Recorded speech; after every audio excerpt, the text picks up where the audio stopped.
Hello, guys. I'm Terry Woodberry, assistant coach with the Dallas Sidekicks, and I'm here with legendary coach Gordon Jago. Nice to be with you, Terry. Very, very nice. I'm looking forward to it. It's been a pleasure being with you, and we're going to share our history and our journey as far as with the Sidekicks and their history and where we are today. Yeah, well, it's a fascinating story. It started in 1980. The Mavericks bought an indoor franchise team from New York, and so they'd not had indoor soccer in a professional sense in the Dallas area. And they contacted me. I was at Tampa Bay, and the outdoor leagues at that time were struggling, and they asked me to come and be the head coach. And so I did take that position. It was and it's been a fascinating journey for the Sidekicks. They started off pretty poorly, 12 and 36 that first year, averaging about 1,900 people, which was disastrous. But the owner of the Mavericks, Mr.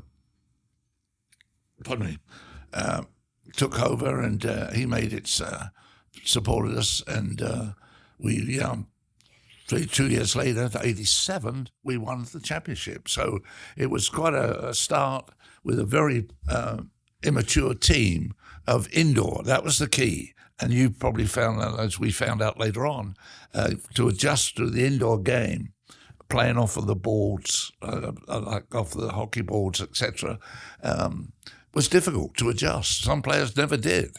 And so it took us a little time for all of us, myself even as the coach, to get a feel of the game and to learn how to play the game in a proper fashion. And we brought in some players who had experience, and then, of course, we all know the story from then on in. It turned around, very successful championship in 87, and we won 4 more championships during the course of my time with them. And so a lot of interesting things to start with, and certainly a lot of good memories. Yeah, like I was telling you before, I was in Oklahoma, saw my first indoor game. Of course, Dallas against Tacoma in '86, and I was blown away.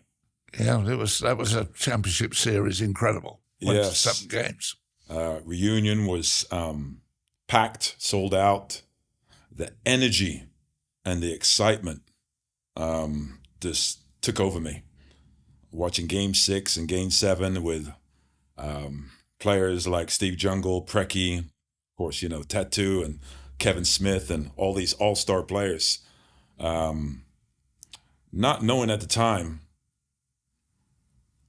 I was going to be playing with the Sidekicks. Yeah, well, again, it was, as I say, early days, and as we had scouts out, and we heard about Terry Woodberry at Southern Nazarene, and so I went up, in fact, to see them play, and saw you play, and from what I saw, I assessed that you could adjust. You would be able to adjust to the indoor game. You were going to be successful.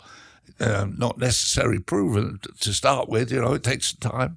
But then again, you did. You came on board, and you were a major, major contributor for the team for then on in. So what you probably don't know is that I played 5-a-side in England. Played 5-a-side, and I was a leading scorer in the tournament. And that's when I knew I was kind of very technical. Because indoor, you got to have players that are very technical and very good on the ball.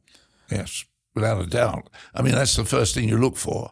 If the player doesn't have good ball control, then he's not going to succeed in the indoor.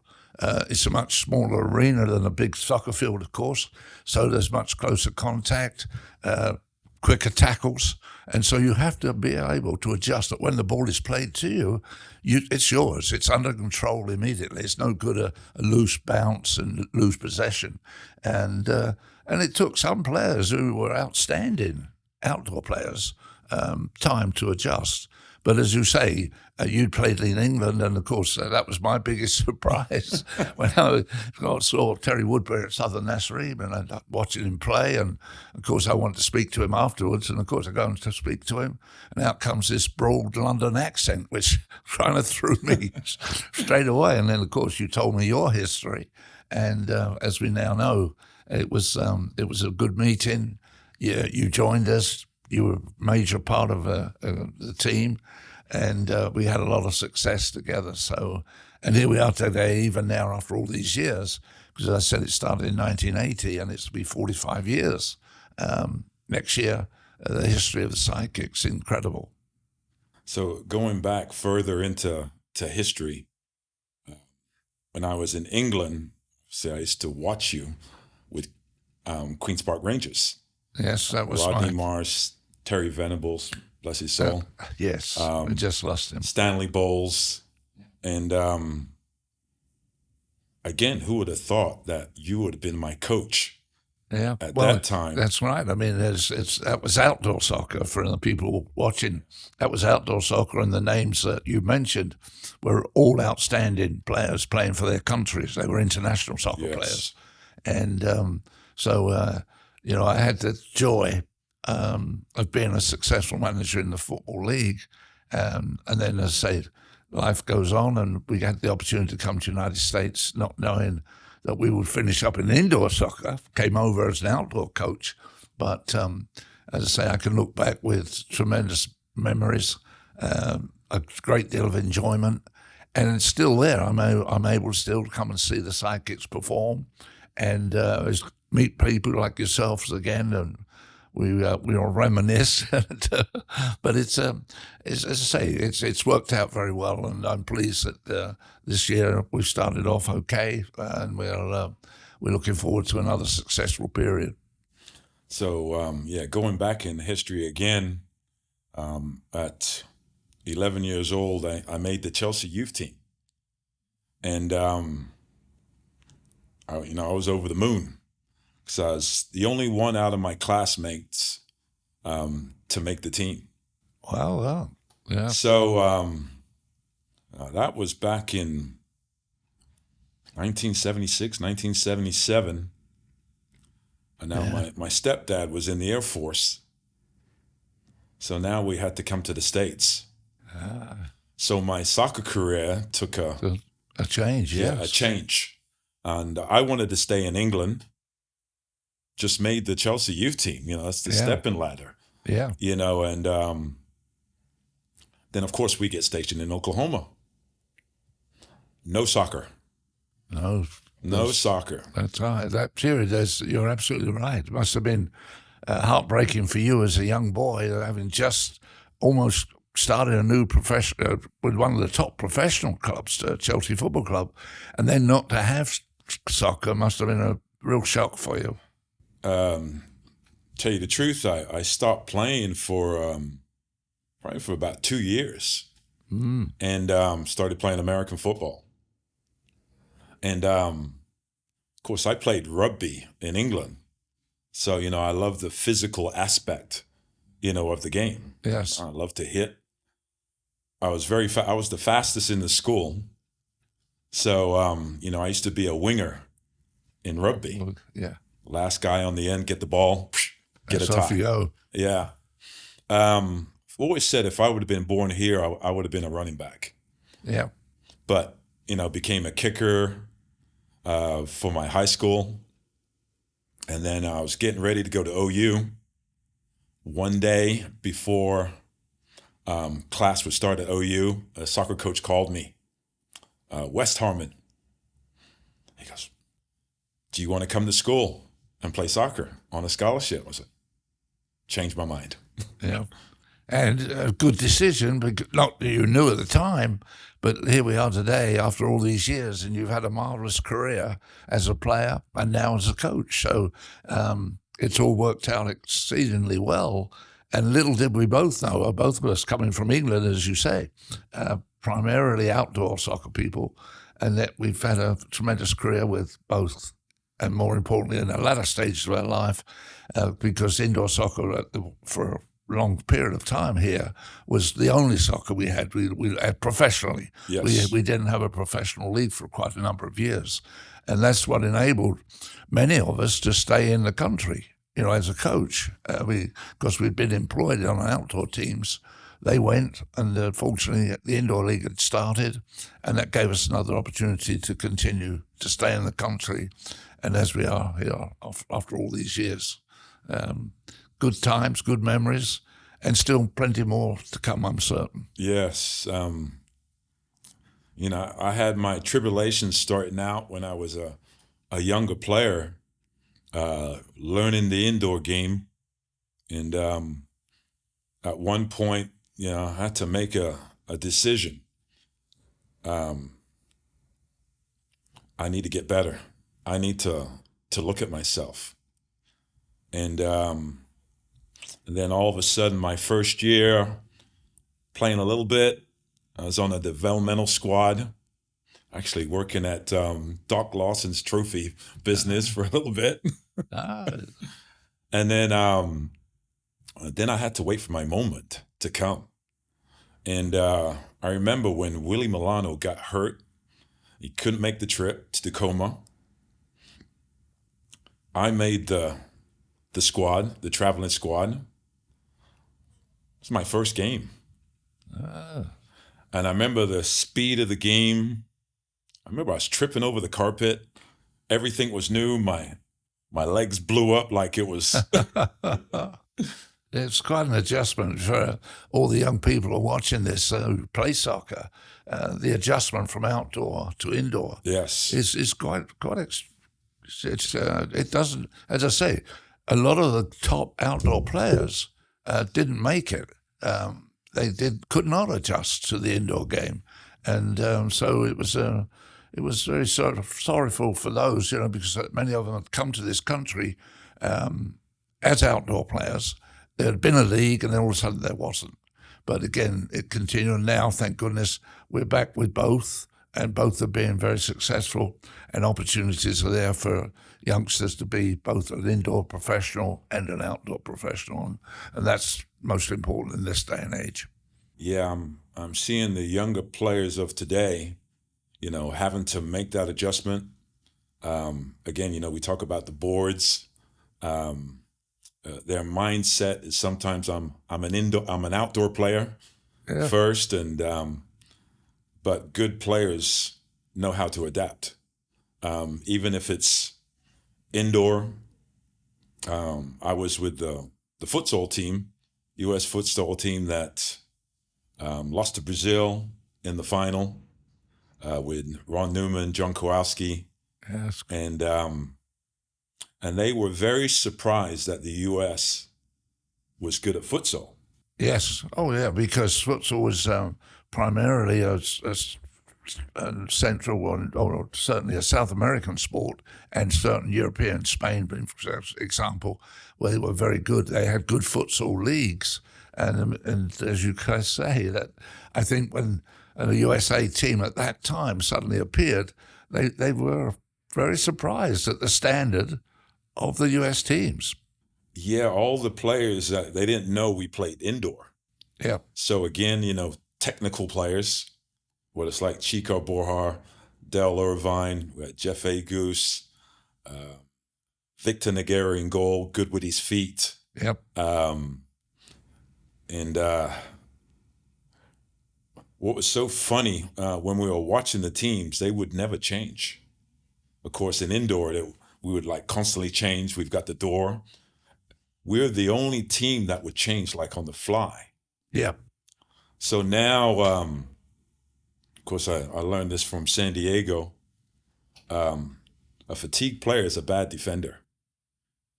So change quick. And that was our tactics when we...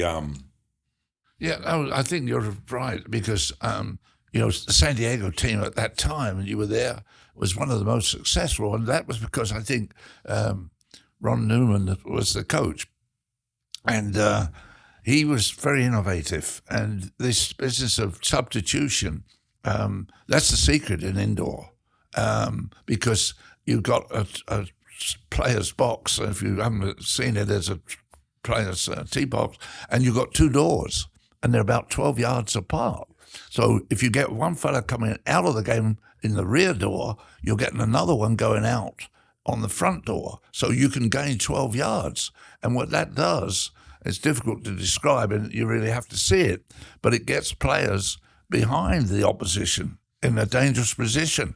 Then the ball is played forward quickly, and that change, one off, one out, and gaining that extra man in the right area of the arena was a vital tactic and played a major part in many of our team's successes. Yes, going back to San Diego, and every time we went there, I looked at all their banners. I think now they're at 15, 16, if I'm correct. Yeah. And sometimes good teams, they leave clues, and you got to pick up on what they're doing right, and why are they winning it every year. That's right. I mean, I learned a tremendous amount watching the San Diego team on tape, because as they were so successful, and as a coach of another team and a beginner in indoor soccer in the United States with the boards and everything, because although we played five-a-side and you played five-a-side in England, we didn't play with dashboards. It was just an open area. So if the ball went out, it was a kick, get back in.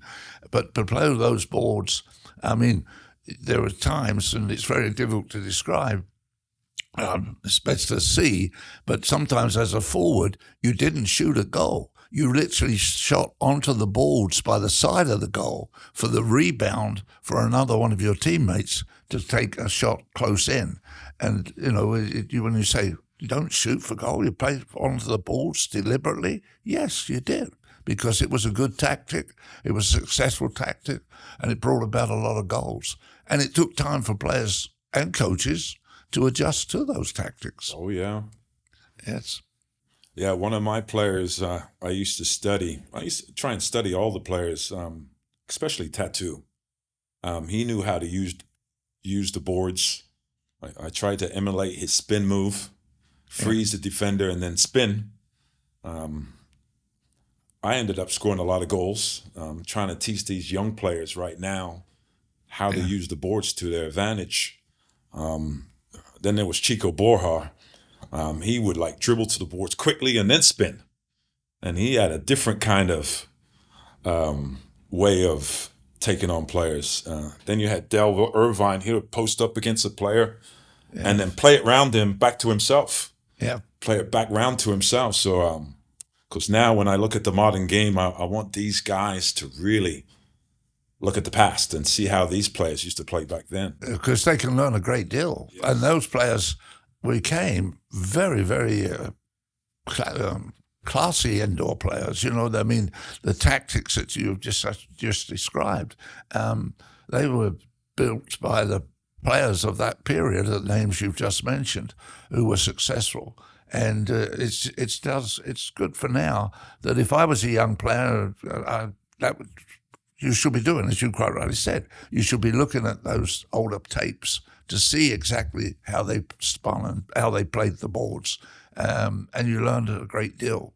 But as we say, good. They were exceptionally good players. I think they really adjusted to the indoor game, and they brought about a standard of play that was really really high standard. Yes. And as you said, possibly played an important part in the USA teams that played indoor soccer and futsal in particular. I wanted to get your take on apprenticeship, especially in the United States, England.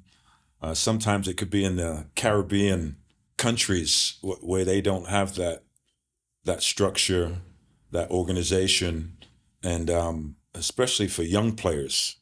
Oh, yeah. I mean, the successful clubs of today are the ones that produce their own players through their academy system. And as you said, you were seen probably as a youngster, as young as 12 years of age, by professional scouts and such. And many players was were all brought into the professional clubs at that early age.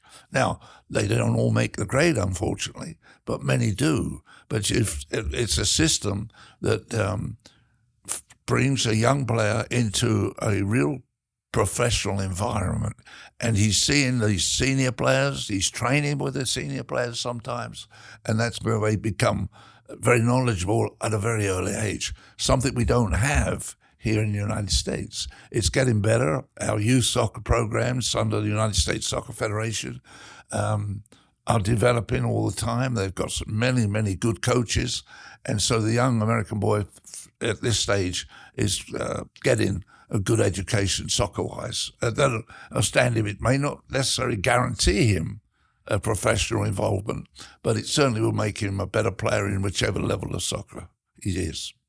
So that was one of the things that I saw in San Diego. They had like a reserve team. They're the auto traders. They had some sponsors that had them play like different tournaments. They weren't on the first team. Guys like Paul Wright, Wes Wade, John Malomo. When they were young, they kind of had that apprenticeship, and they would always play against the first team. Yeah. You know, whether it's like the Steve Jungles, that's the system that prevails throughout the world of soccer. In Europe or South America, your major clubs, they have many youth teams in their organization, and that's the way they boys come. They scout them early, get them involved early, and if they're good enough, they develop, come through the system, and eventually become a first-team player. And there's been many clubs, certainly in England, where they've developed their own players, and then they've sold those players for big amounts of money in this day and age. And that's enabled those clubs to live financially in many instances, where they've developed young players, get a reputation for attracting young players, good coaching within the club, and they become a first-team player, and then are sold for the benefit of the club. And sometimes they don't want to sell them, but sometimes the financial position rules. But there's a couple of clubs in England at the moment where are doing exceptionally well in developing young players and selling them. I think that's FC Dallas is. Yes, that's true. They're even here. FC Dallas, and I've spoken to their ownership, and they've said that a major part of their business is to develop young players and sell them at a profit. And they've been doing that. They've sold a couple of players to Europe for huge sums of money, and that enables the club to survive in some instances. So now we've kind of adopted that kind of same philosophy with the Sidekicks now. We have like about 30 players. And we have a reserve team where they play in the leagues, and then they practice with the first team. So now we're trying to get these guys ready for the game. And like we talked about earlier, for some players, it takes a while to adjust to the game because the game is so fast. Oh, yes. And quick. It is. That first, well, I know from being a coach, when I first came to the Sidekicks, I'd been in England. Yes, we'd had five-a-side soccer, but it's nothing like indoor soccer in the United States. And so when I first arrived to, the Mavericks brought me here, as I said, I had no experience of indoor soccer in the United States at that time, and it showed. And I had to learn quickly, otherwise you're out of job. But again, I said we went 12 and 36. And Mr. Carter, the owner, give him great credit. He was very patient. He could have probably got rid of me and got rid of the whole business because it must have cost him a great deal of money that first couple of years. But he did not. He had the patience. He believed in what we were doing, and he was a marvelous owner. And again, as I say, first year, 12 and 36. The third year, we won the championship. And so it was thanks to his support and his patience that he gave us that opportunity. And we all learned when we had to learn quickly.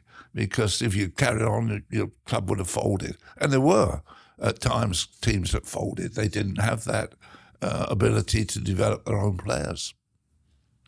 Yeah, sometimes we go back to San Diego because they were winning it every year, and sometimes they would put teams out of business for doing that. Yeah. So sometimes you want that parity in the league, and I know your greatest motto is like, got to win at home. Yep. Got to win at home. That's it. Because supporters want to see a winning team, and if you're not successful, as loyal as they may be, they'll only stay with you for a limited amount of time. So you've got to turn the tides. You've got to become a successful team. That doesn't mean you have to win the championship, but at least you have to give a performance that they can come and enjoy. And, there were many instances, like with Tattoo, a young player I brought up from Brazil as an outdoor player to Tampa Bay Rowdies.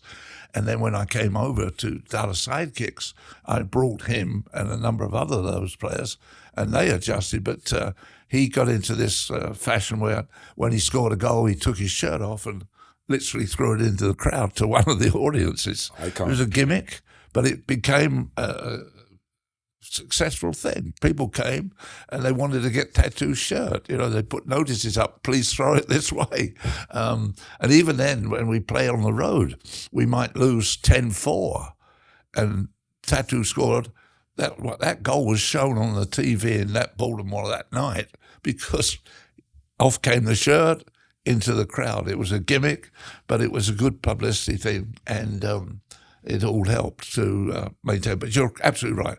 Hey, winners have to be around at some time if you're going to be successful in drawing an attendance and meeting all your bills, etc. Yes. I'd like to get your take on the Sidekicks and now the Outlaws.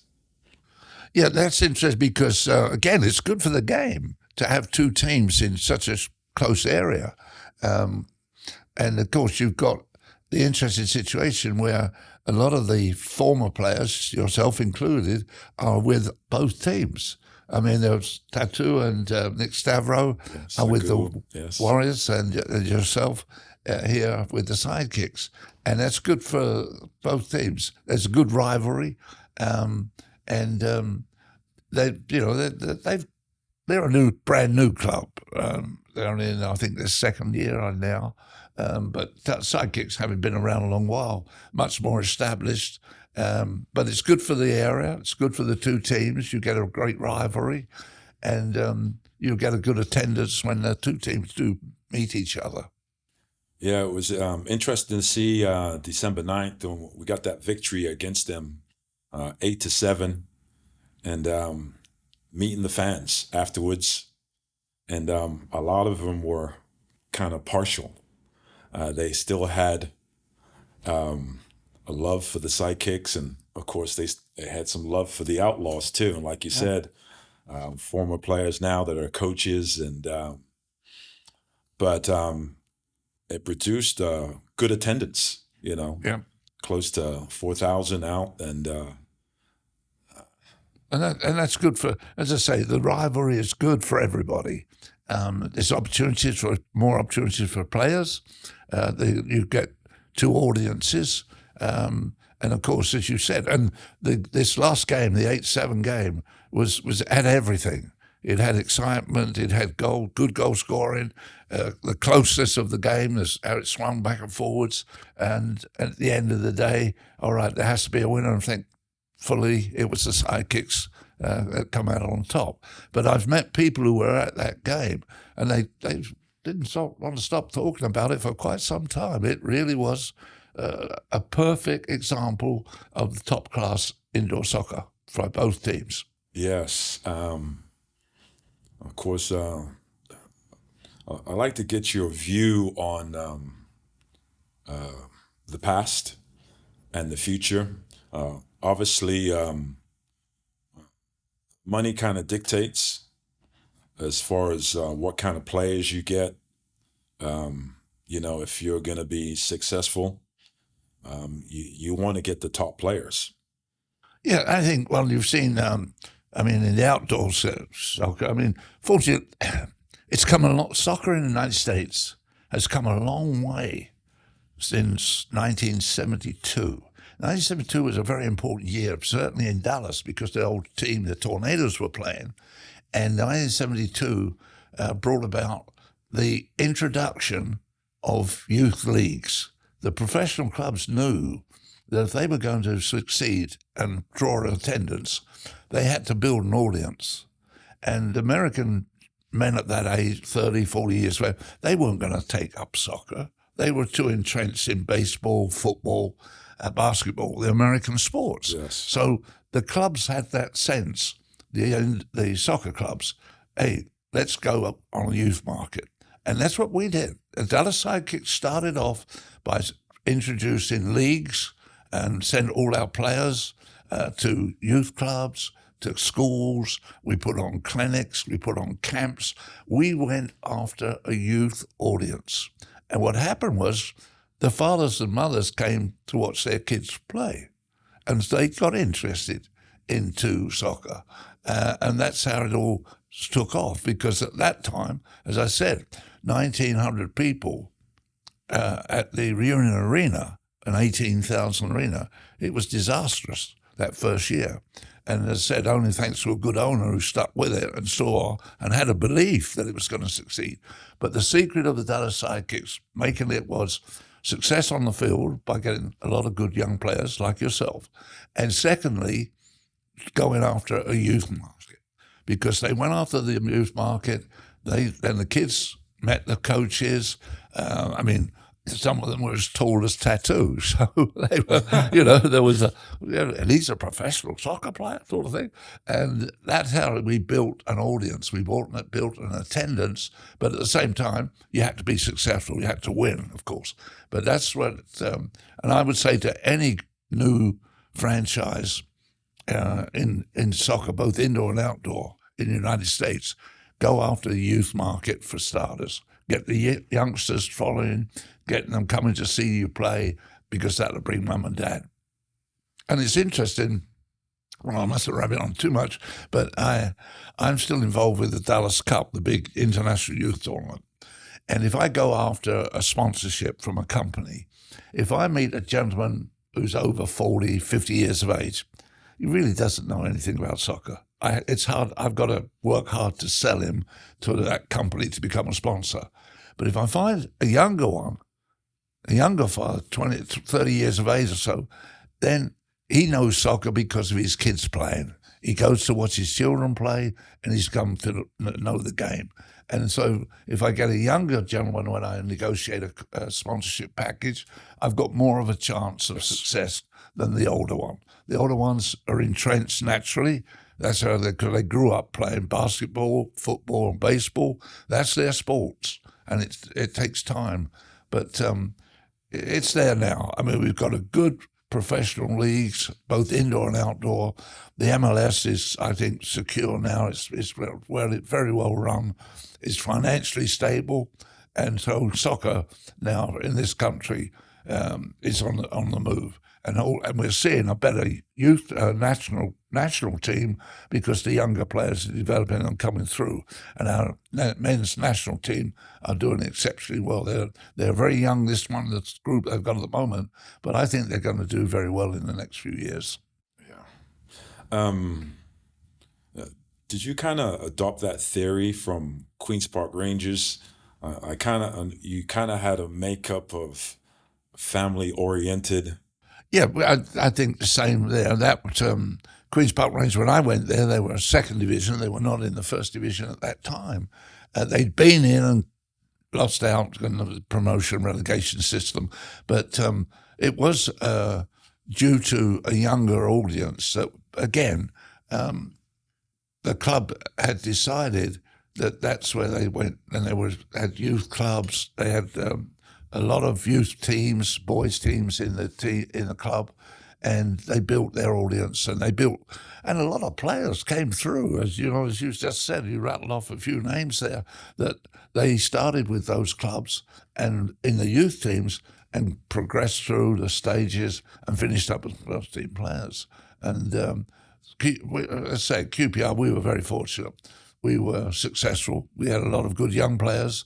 And we then, in the market, because you buy and sell players, we purchased 2 or 3 very, very good players.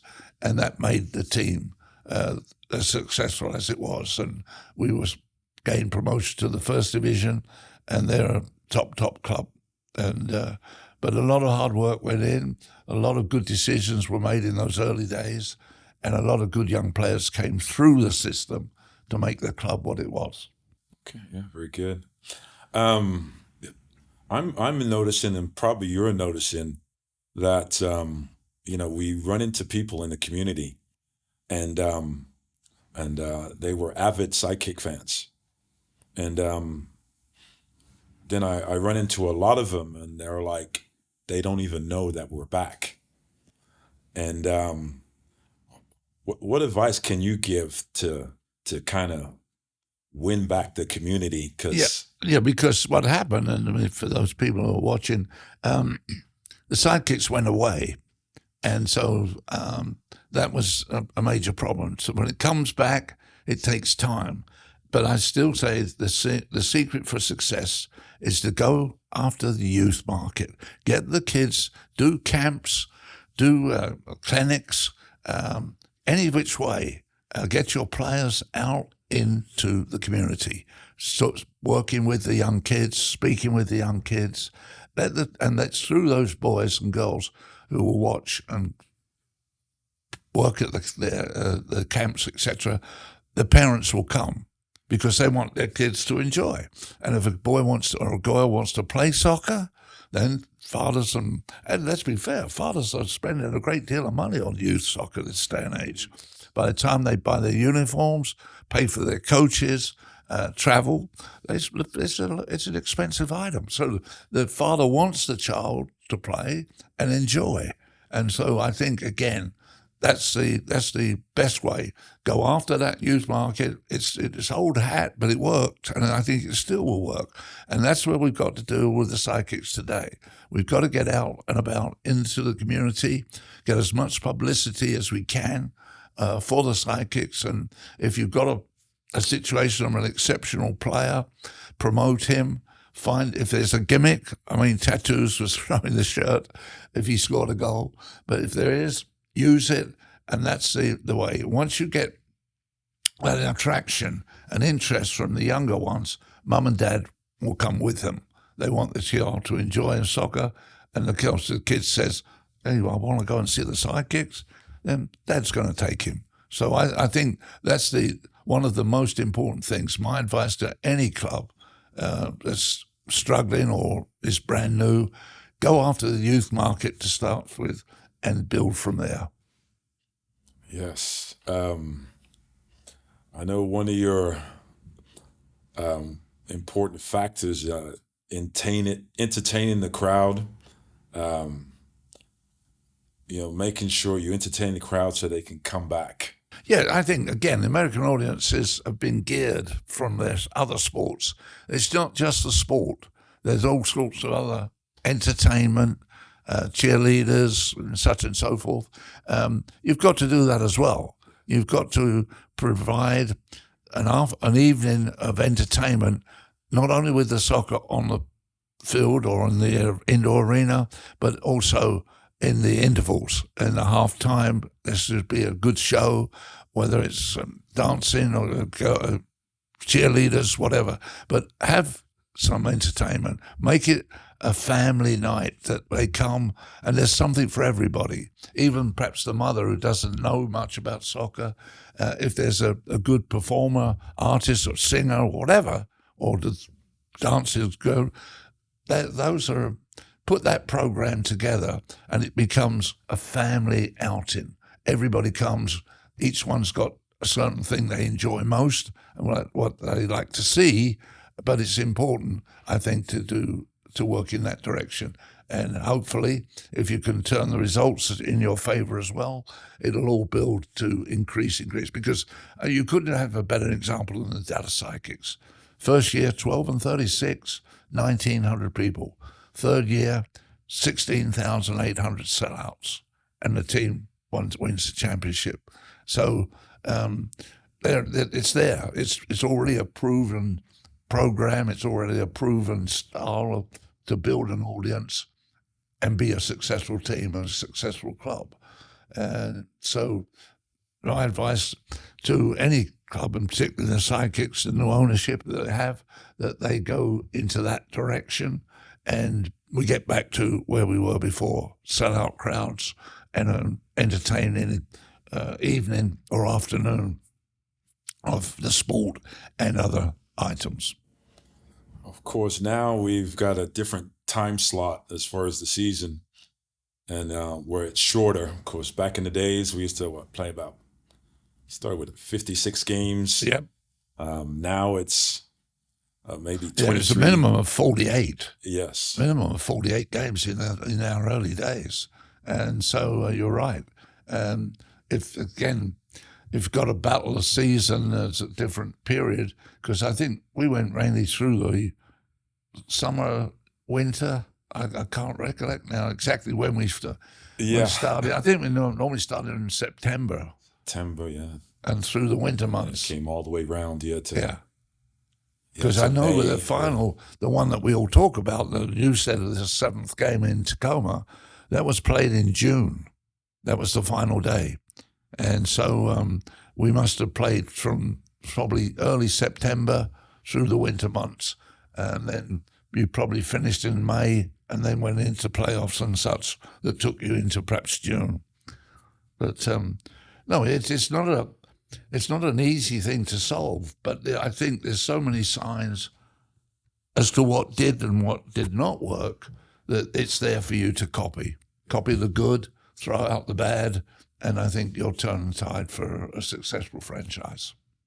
Yeah, the reason I bring up, there was a time where a lot of the players would play in the MISL and they'll play in the MPSL, and they would play all year round.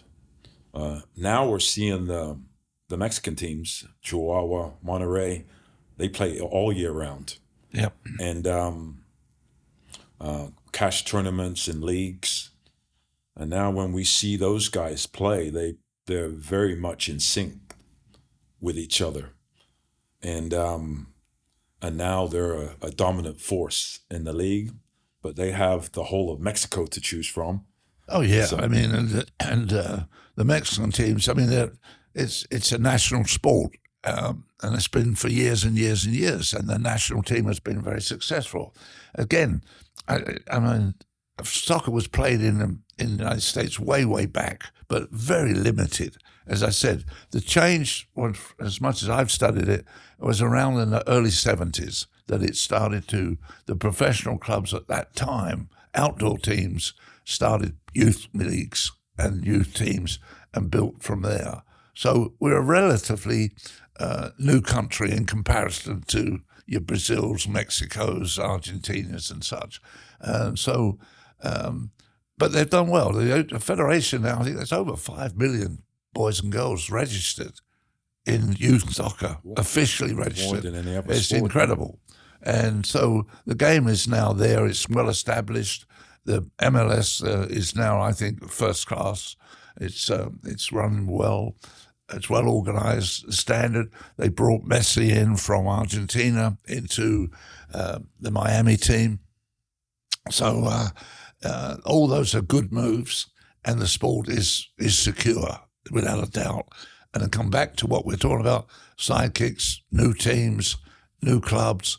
That's the way you've got to go. Follow that pattern. That pattern has worked and proven to work. So, and add to it. Add to it. Add anything of your own. But it's to me, it's there. It's there. Well, Gordon, it's been a pleasure. Life is like a circle. Things happen for a reason. And we come back and talk about it again. Yeah, well, again. And I've been honored since I was like 12 years old when I saw you on the TV. And now I'm here talking to you. Woo! Well, now I'm 60. Yes, that's right. We won't talk about age. Yeah, we won't talk about age. But I'll tell all the people who it's not about age. it's about good health. And that's where I'm very fortunate. I'm in exceptionally good health.